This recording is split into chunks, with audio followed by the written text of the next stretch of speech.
Hi, hello, my name is Sherlyn Hernandez, and this is my submission for the critiquing video assignment for speech.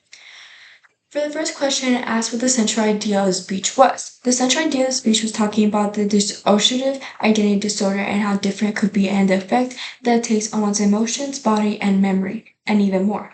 It emphasizes the idea that it's two personalities or more that affect a human's mind. But amnesia will be one of the effects that includes in the disorder. In the speech, it also talks about how it could occur due from past childhood trauma or even argues the idea that the disorder is not real at all.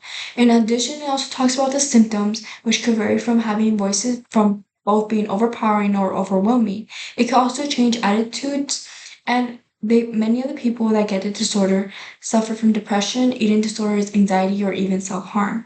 The symptoms primarily solution will be hypnosis or psychotherapy, which are a few coping mechanisms since it can be really cured. The disorder, people want to know that they are not bad people. It's just there's just people that it's a way for them to cope with their emotions and their past trauma. That necessarily doesn't mean that they're bad human beings. It's just a way that they cope and the way their mind works. For a second question, it asks which translations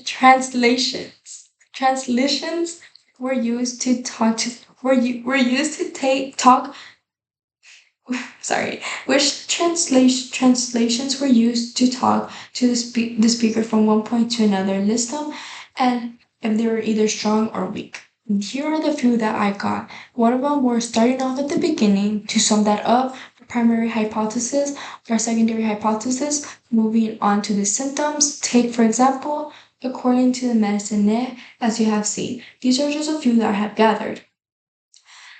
They're good.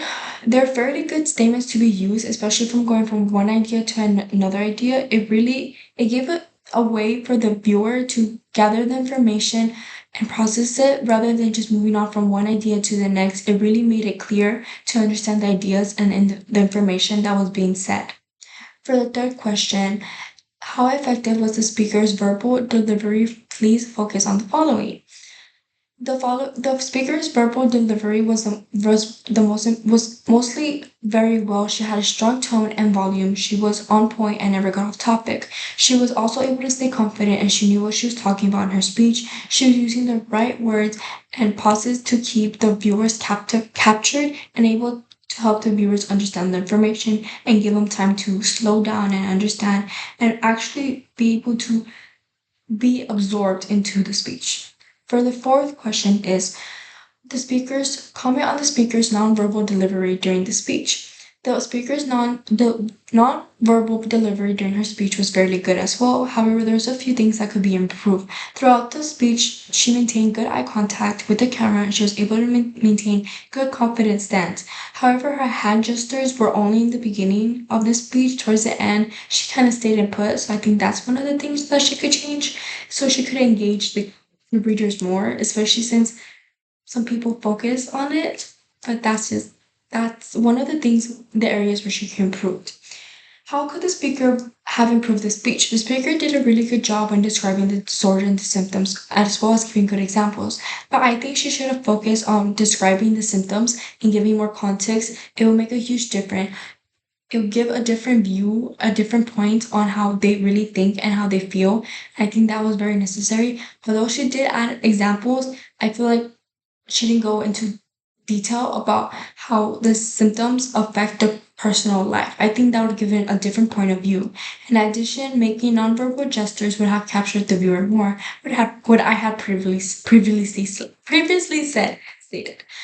For the sixth question is rate. What grade would I give it and why would I give this speech and why? From 0 to 100 scale, I think it was around an 89.